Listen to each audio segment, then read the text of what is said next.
गरीब मायका। मोहिनी के 3 बेटे थे। पति खूब अच्छा कमाता और बड़े घर के ऐश सब था मोहिनी के जीवन में। लेकिन एक चीज जो नहीं थी वो थी सुकून। मेरी बहन और मेरा भाई दोनों गरीब, लेकिन मैं मेरे पास तो नोट की बरसात है। तभी मोहिनी की बहन वीना उसके दरवाजे आ जाती है। अरे मोहिनी, कैसी है? मेरे घर में ना सिलेंडर खत्म हो गया है। तेरे पास तो इतने पैसे हैं, भरवा देना मेरा सिलेंडर। पैसे जैसे ही आ जाएंगे मैं दे दूंगी। तभी मोहिनी का पति राकेश आ जाता है। क्या है वीना, ये अपने घर की परेशानी हम लोगों के घर ना गाया करो। तुम्हारी बहन को तुम लोगों पर तरस आ जाता है और वो पैसे देने लग जाती है। मुझे ये बिल्कुल पसंद नहीं है। ओ जीजा जी, नहीं, मैं तो वो बस अच्छा, मैं चलती हूँ। वीना वहां से चली जाती है। उसके जाने के बाद अच्छा किया जो आपने सुना दिया।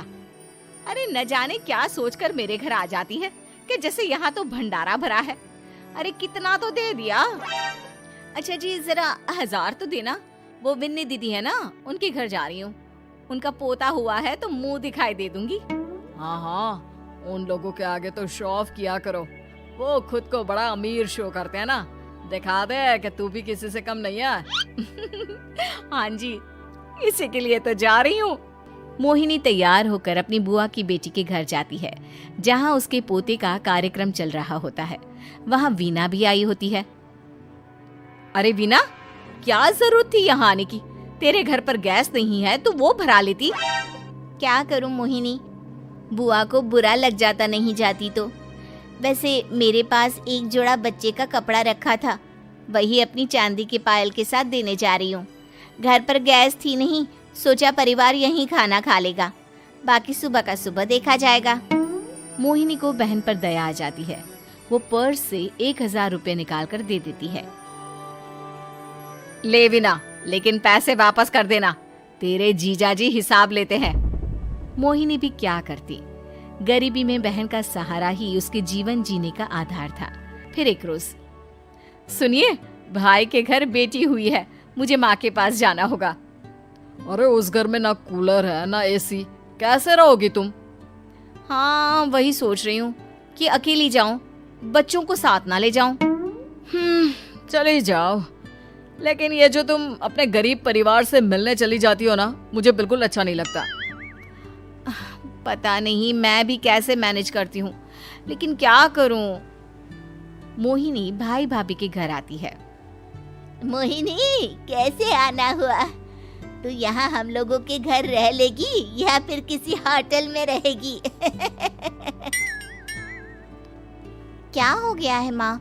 मोहिनी को क्यों ऐसे बोल रहे हैं आप? अरे तू नहीं जानती अपनी ननद को, पैसे वाली है ना, तो ऐड कुछ ज्यादा ही है। मोहिनी को माँ की बात का बुरा नहीं लगता है, क्योंकि उसे पता ही नहीं चलता कि माँ उसे जली कटी सुना रही है।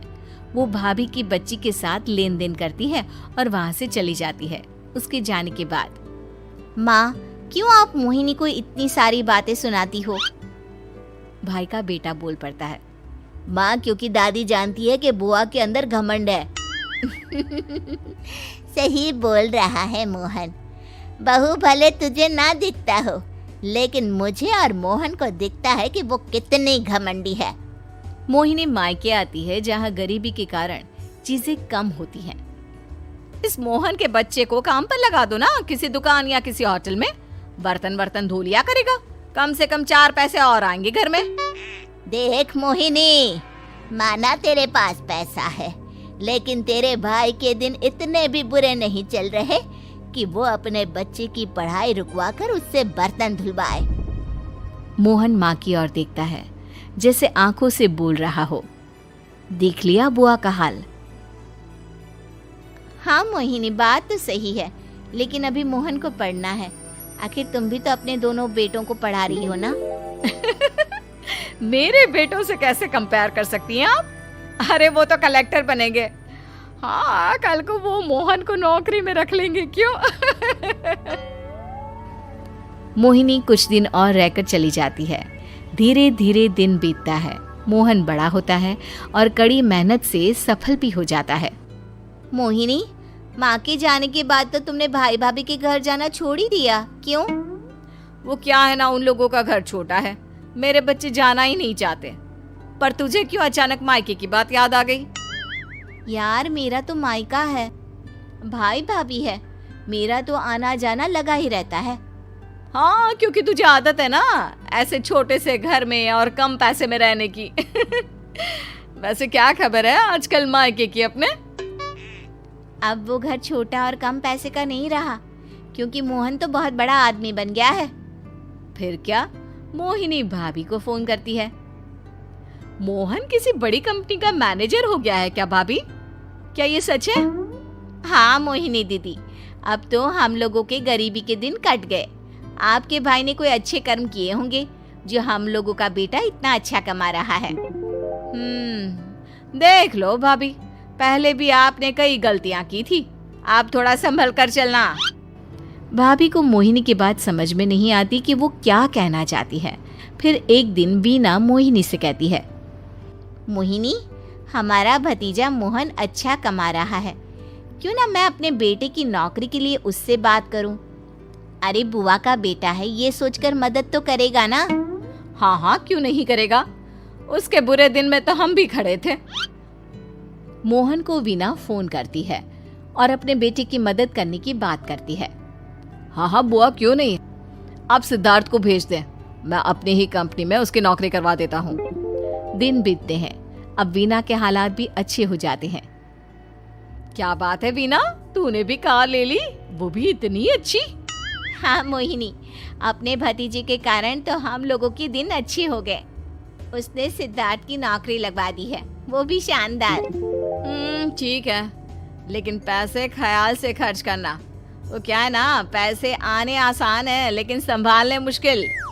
मोहिनी घर पर अपने पति से बात करती है। देखो ना, सबके पास पैसे हैं, एक वक्त था जब मैं ही अमीर हुआ करती थी। लगता है कि ज्यादा दिन नहीं रह पाओगी, मेरी नौकरी को कुछ साल ही बचे हैं और तुम्हारे दोनों लड़के निकम्मे हैं। उन लोगों को बोलो ना कि नौकरी करे। तभी वहाँ मोहिनी के बेटे भी आ जाते हैं। अरे हमें क्या मोहन समझा है जो दिन रात गधे की तरह काम करते रहे? खैर, दिन फिरते हैं और मोहिनी के पति की नौकरी भी खत्म हो जाती है। मोहिनी क्या करे, थोड़े से पैसे में गुजारा नहीं हो रहा है। तो क्या करे, मेरी समझ में कुछ नहीं आ रहा। मोहन को बोलो ना कि वो इन दोनों के लिए नौकरी देखे, जैसे सिद्धार्थ के लिए नौकरी देखी है। मोहिनी क्या कहती, उसे अपने वो दिन याद आ जाते हैं जब उसने भाभी से मोहन को नौकर बनने की सलाह दी थी। क्या हो गया, क्या सोच रही हो मोहिनी? यही कि वक्त कभी भी किसी का भी पलट सकता है, ऊपर वाले से डर कर रहना चाहिए।